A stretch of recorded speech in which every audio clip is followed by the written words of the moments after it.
이 파란색 꽃도 1년 내내 볼 수 있는데요. 인테리어로도 너무 좋은 식물이죠. 명절에 가족들한테 선물해주면 바로 칭찬받습니다. 더 중요한 건 안녕하세요. 오늘도 활짝 꼬딩남입니다. 이제 며칠만 있으면 민족 최대 명절 추석이죠. 추석이 음력 8월 15일인데 정말 더운 여름도 다 지나간 것 같습니다. 요즘에는 워낙 집에서 식물 많이 키우시니까 이런 명절에 선물로 식물 가져가시는 분들도 많이 계신데요. 그래서 오늘 준비한 영상, 부모님과 가족들에게 선물하면 칭찬받는 식물 베스트 5입니다. 주로 가을에 꽃을 볼 수 있는 식물이니까요. 혹시라도 고민하고 계시다면 오늘 제가 소개해드리는 식물로 가져가시는 게 가장 좋을 것 같습니다. 각 식물의 매력 포인트와 키울 때 주의할 부분만 찝어서 말씀드릴게요. 전혀 광고도 아니고 판매를 위한 것도 아니니까 가볍게 한번 쭉 보시고요. 여러분들의 선택에 도움이 되시길 바라겠습니다. 저희 채널에 워낙 좋은 영상들 많은 거 아시죠? 구독 한번 꾹 눌러주면 무료로 평생 보실 수 있습니다. 그럼 저와 함께 바로 살펴보시죠.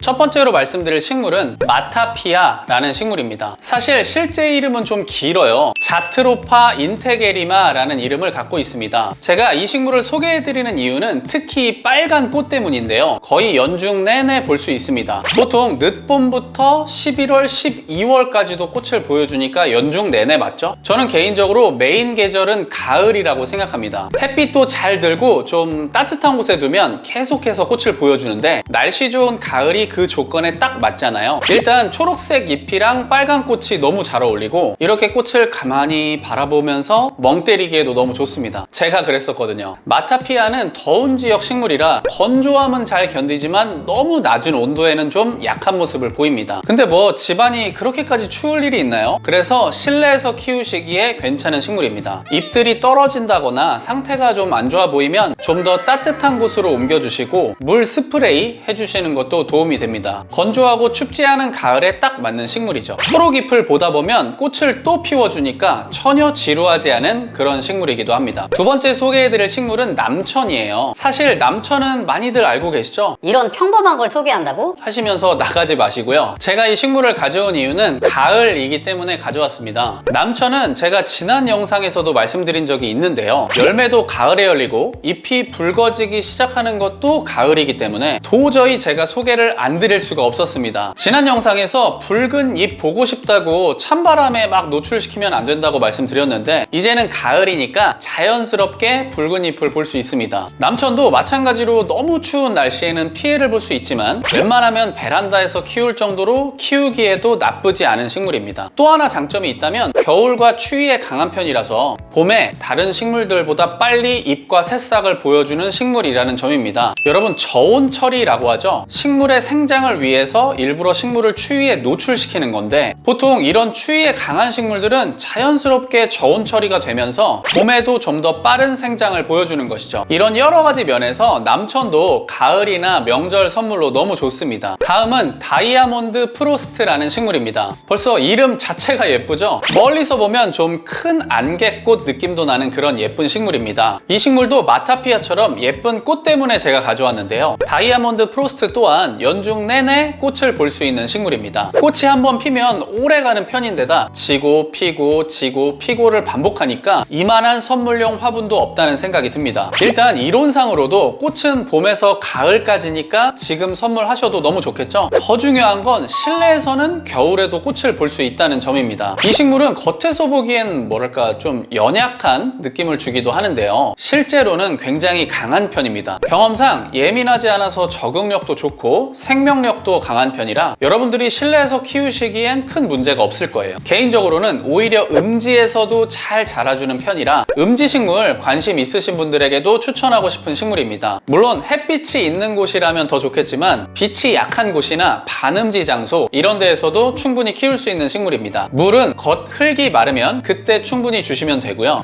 키울 때 주의하실 부분이 두 가지 있어요. 하나는 꽃이 졌다고 해서 가지들을 너무 짧게 잘라주면 안 된다는 점입니다. 점인데요. 그런 식으로 정리를 하게 되면 식물의 생장에 문제가 생겨서 다음 꽃을 보지 못할 수도 있습니다. 이 부분 주의해 주시고요. 다른 하나는 이 시든 줄기들 잘라주실 때 하얀 유액 같은 게 나올 수 있거든요. 피부가 좀 예민하신 분들은 피해를 볼 수도 있으니까 그런 부분만 좀 주의해 주시면 좋을 것 같습니다. 큰 문제는 아니니까 너무 걱정 안 하셔도 될 것 같아요. 이런 단점보다는 확실히 장점이 더 많은 다이아몬드 프로스트입니다. 네 번째는 아메리칸 블루입니다. 지난 영상에서 인테리어 화초로 소개를 해드린 적이 있었는데요. 그만큼 인테리어로도 너무 좋은 식물이죠. 명절에 가족들한테 선물해주면 바로 칭찬받습니다. 블루 데이즈라고 하는 곳도 있는데 이 블루라는 말이 항상 들어가죠. 네, 맞아요. 바로 파란 꽃이 이 식물의 매력 포인트입니다. 이 파란색 꽃도 여러분들이 관리만 잘 해주시면 1년 내내 볼 수 있는데요. 여러 가지 환경이 맞으면 좋겠지만 특히나 꽃을 보시려면 빛에 좀 신경을 써주시는 게 좋습니다. 음지보다는 양지에서 많은 빛을 보여주는 게 꽃을 피우는 데는 가장 좋습니다. 인터넷에서 아메리칸 블루 검색해보면 외목대 이야기들이 많이 나오거든요. 사실 저는 시도를 해보지는 않았지만 원하신다면 보고 따라해보시는 것도 나쁘진 않을 것 같습니다. 근데 저는 개인적으로 인위적인 것을 좋아하지는 않아서 굳이 따라해보진 않을 것 같아요. 그런 외목대까지는 아니더라도 여러분들이 키우실 때는 가지치기 정도 해주시는 게 좋겠습니다. 이 식물을 키우다 보면 좀 늘어지기도 하면서 보기에 지저분해 보이기도 합니다. 보시면 꽃자루, 꽃망울이라고 하나요? 그런 게 없는 가지는 좀 잘라주시고 특히 아래쪽에 잎들을 정리해 주시면 좀 더 깔끔한 모습을 즐길 수 있습니다. 아메리칸 블루는 좀 특별한 느낌이에요. 그건 이 파란색의 꽃이 특별하기 때문인데요. 저 개인적으로도 이런 색감의 꽃을 많이는 보지 못한 것 같습니다. 이 꽃 하나만으로도 강추하는 식물입니다. 마지막 목수련은 제가 좋아해서 말씀을 드리는데요.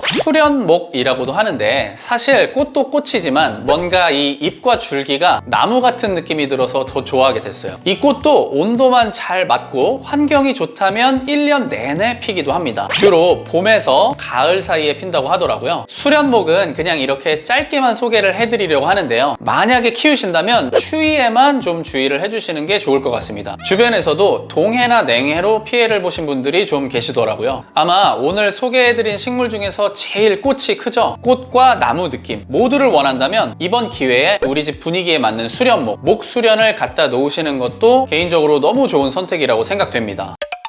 네, 오늘은 이렇게 5가지 명절 선물용, 가을용 식물 소개해드렸는데요. 제가 사실 식물뿐 아니라 꽃에도 관심이 많다 보니까 주로 꽃이 예쁜 식물로 소개를 드리게 되었습니다. 저 나름대로 열심히 고민하고 연구해서 선택한 식물들이니까요. 여러분들께도 분명히 도움이 되실 거라 믿습니다. 그럼 즐거운 명절 가족들과 함께 건강하게 보내시길 바라겠고요. 영상이 조금이라도 도움이 되셨다면 좋아요 한 번씩만 부탁드리겠습니다. 저희가 앞으로도 좋은 영상을 만드는데 큰 힘이 됩니다. 오늘도 끝까지 봐주셔서 진심으로 감사드리고요. 저 꼬딩남은 여기에서 인사드리겠습니다. 구독은 좋아요. 다음 영상에서 봐요.